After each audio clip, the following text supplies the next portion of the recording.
اچھا اب یہ بتائیں کہ آپ کے جو سی ایم ہیں خیبر پختونخوا کے علی امین گنڈا پور صاحب، جی ہاں، ان کا لب و لہجہ بڑا سخت ہو رہا ہے. میں آپ کو اس کی ایک جھلکی سناتا ہوں. سنیں جی علی امین گنڈا پور صاحب کا لب و لہجہ کیا ہو رہا ہے. ہمارے لیڈر عمران خان کو جیلی کیسوں میں اندر ڈالنے والوں، پہلے تو اپنی نشاندہی کرنے کی جرات پیدا کرو کہ تم میں سے یہ ہے کون جو یہ کر رہا ہے. میں کس سے پوچھوں؟ آئی جی پنجاب میرا مجرم ہے، مریم نواز ہے، زرداری ہے، شہباز شریف ہے، نواز شریف ہے، یا کوئی اور ہے. اگر تمہارے اندر غیرت ہے، تمہارے اندر جرات ہے، اپنا نام بتاؤ، پھر ہم تمہیں بتائیں گے کہ ہم تم سے کیسے نمٹتے ہیں. اچھا یہ میں نے آپ کو اس لیے سنایا ہے علی امین گنڈا پور صاحب کا یہ کلپ کہ وہ پوچھ رہے ہیں کہ میں کس سے پوچھوں کہ عمران خان پر مقدمات کون بنا رہا ہے.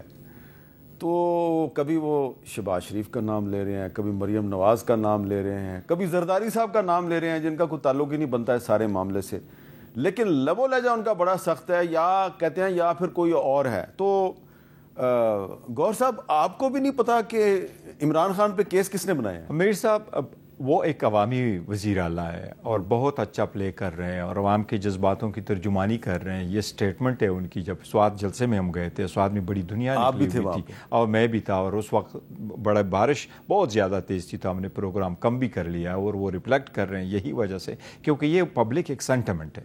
آپ دیکھو پبلک اینگر کو ونٹ کرنا پڑے گا، اور پبلک اینگر کو ونٹ کرنے کا ایک ہی طریقہ ہے کہ جو بھی انوالو ہے ایسا تو نہیں ہے کہ علی امین گنڈا پور صاحب جو ہیں وہ اتنا سخت لب و لہجہ اختیار کر کے کسی ایکسیڈنٹ کی طرف بڑھ رہے ہیں، کوئی جمہوریت کا ایکسیڈنٹ ہو جائے؟ وہ بڑے اچھے طرح جانتے ہیں. وہ اب یہ جب وہ بات کرتے ہیں پبلک میں آ جاتے ہیں اس طرح، تو وہ پبلک سینٹیمنٹ لوگوں کے نظر میں لے کے آتے ہیں. صاحب اقتدار والوں کو، جس کو میں نے آپ کو لفظ استعمال کیا، پاور بروکر والوں کے سامنے وہ لے کے یہی آ رہے ہیں کہ یہ پبلک اینگر ہے، ان کو ونٹ کرنے کی ضرورت ہے.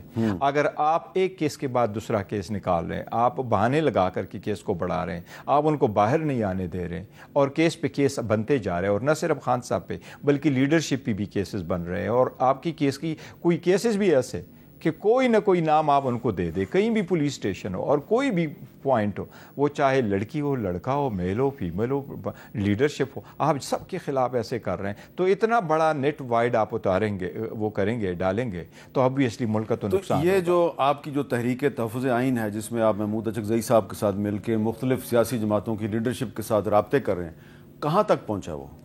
ابھی تک جو تحریک ہم چلا رہے ہیں، تو مولانا فضل الرحمان صاحب کی ہمیں امید ہے انشاءاللہ تعالیٰ وہ بھی آن بورڈ آئیں گے، اور ہم 2 پوائنٹ ایجنڈا پہ آگے جا رہے ہیں. خان صاحب کے لیے تو چلا ہی رہے ہیں، لیکن ہم یہ چاہتے ہیں کہ آئندہ الیکشن کسی صورت رگ نہ ہو. اس سے رگ الیکشن کا بھی کچھ out put who, but elections کا بھی رگ نہ ہو. اس میں جو لوگ رول پلے کرتے وہ رول پلے نہ کرے. الیکشن کمیشن انڈیپینڈنٹ ہو، وہ اپنا رول پلے کر سکے. جو عوام کا مینڈیٹ رکھتے ہیں وہ لوگ اسمبلی میں جائیں، اور دوسرا ہے کہ عدلیہ انڈیپینڈنٹ ہو. ساری پرابلم لوگوں کو یہاں سے ایک شروع طرف آپ سن رہے ہیں ہم کہ عید کے بعد کوئی بہت بڑا ایک اپوزیشن کا الائنس جو ہے اس کو آپ اناؤنس کرنے جا رہے ہیں، اس کا اعلان کریں گے. دوسری طرف آپ کو یہ نہیں لگ رہا کہ عید کے بعد آپ لوگوں کے خلاف ایک بہت بڑا کریک ڈاؤن شروع ہونے والا ہے؟ دیکھیں ہمارے خلاف تو crackdown already on its way ہے، اور وہ تو شروع ہے، بٹ ہم یہ کہہ رہے ہیں کہ انف از انف. آج شبلی فراز صاحب کے گھر بھی چلے گئے، کہتے ہیں جی ہم آپ کے انکروچمنٹ ختم کر رہے ہیں. انکروچمنٹ آپ کو ابھی نظر آ رہی ہے، وہ تو گزشتہ 20 سالوں سے یہاں اسلام آباد میں موقع میں، بلکہ اس سے بھی زیادہ عرصہ سے. تو ابھی آج جاتے ہیں آپ اور آپ کرتے ہیں کیا دکھاتے ہیں. ہمارے سینٹرل آفس کو پاس آ گئے، میں خود وہاں پہنچ گیا. ہائی کورٹ نے ان کو کہا کہ آپ نے کبھی پی ٹی آئی کو کبھی نوٹس ہی نہیں بھیجا. اگر آپ کے پاس رسیدیں تو وہ دکھائیں. اگر آپ نے پی ٹی آئی کو نوٹس کبھی لکھا وہ نوٹس دکھائیں. نہ ان کے پاس نوٹس تھا پی ٹی آئی کے نام، نہ ان کے پاس کوئی رسید تھی. تو ہم تو یہ اسی تناظر میں دیکھ رہے ہیں کہ ان کی کوشش تو ہمارے خلاف تو بہانہ ہے، اور ہم یہ کہہ رہے ہیں کہ بہانے اب ختم ہونے چاہیے، کامن سینس پریویل ہونے چاہیے. دس از انف. اب بجٹ بھی آنے والا ہے، تو یہ جو حکومت اور اپوزیشن کی لڑائی آپ نہیں دیکھ رہے، اس میں معاشی ایشوز جو ہیں، معاشی مسائل پس منظر میں جا رہے ہیں. ایک طرف حکومت کہہ رہی ہے ہم نے مہنگائی کم کر دی ہے، دوسری طرف اپوزیشن جو ہے وہ قومی اسمبلی میں، سینٹ میں وہ اپنے ساتھ جو زیادتی ہیں اس پہ زیادہ بات کرتی ہے، جو عوام کے مسائل ہیں اس پہ بات ہی نہیں کرتی.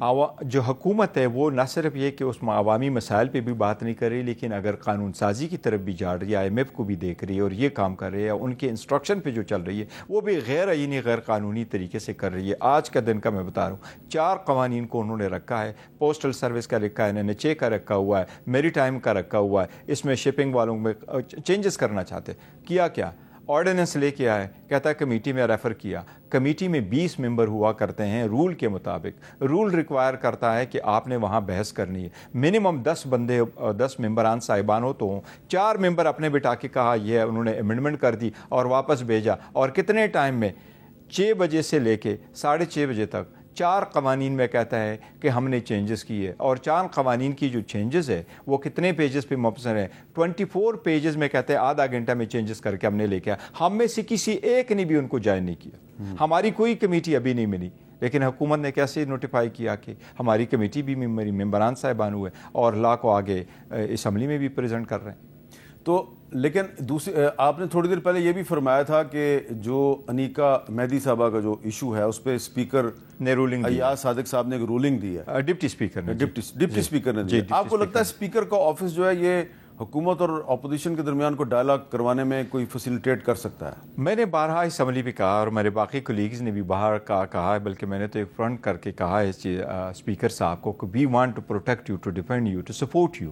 لیکن آپ پارٹی کے چنگل سے تو نکل ہے، کسٹوڈین آف دا ہاؤس بیٹے. ہم آپ کو ٹائم مانگتے ہیں، پوائنٹ آف آرڈر مانگتے ہیں، پوائنٹ آف آرڈر بھی نہیں دیا. آج بھی انیکا مہدی کو ٹائم ملا، عمر صاحب والے ایشو پہ ہم واک آؤٹ کرے، ہمیں ٹائم ہی نہیں مل رہا تھا.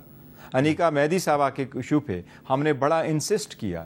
سو دس از ناٹ دا وے کہ آپ پارلیمنٹ میں کنڈکٹ کرتے پروسیڈنگز. آپ کسٹوڈین آف دا ہاؤس ہے، ایچ اینڈ ایوری ممبر آپ کے لیے ایکول ہے. اگر وہ ایک پوائنٹ آف آرڈر پہ اٹھانا چاہتا ہے، آپ نے جب واک آؤٹ کیا قومی اسمبلی سے تو کسی اور جماعت نے آپ کا ساتھ دیا؟ نہیں، ہمارے تو صرف PTI کا ایک ٹوکن ہے، ہم PTI والی کر رہے تھے، جو مطلب PTI اور سنی اتحاد کونسل یہ ہم نے کر دیا، اور یہی ہم اپوزیشن میں. اچھا، اور آخر میں یہ بتائیں کہ جو ابھی آپ نے مولانا اور ہمارے ساتھ ہمارے جو اتحادی فضل الرحمان صاحب کی آپ نے بات کی، تو مولانا فضل الرحمان صاحب کے بارے میں ہم یہ توقع کر سکتے ہیں کہ عید الاضحیٰ کے بعد وہ آپ کے ساتھ مل کے کوئی پریس کانفرنس کریں گے یا کوئی مشترکہ جلسہ ہوگا؟ مشترکہ جلسہ بھی ہو سکتا ہے، پریس کانفرنس بھی ہو سکتی ہے، لیکن ابھی ہماری بات چیت چل رہی. اسی ہفتے انشاءاللہ تعالی ہماری میٹنگ ہوگی اور ہم نے ڈیسائیڈ کر لیا کہ انشاءاللہ تعالی لیڈرشپ ان کے ساتھ ملے گی اور ہم طے کرتے رہیں گے اپنے TORs. تو امید ہے انشاءاللہ کہ عید کے فوراً بعد اس میں بڑا پیش رفت ہو جائے گا. بہت بہت شکریہ.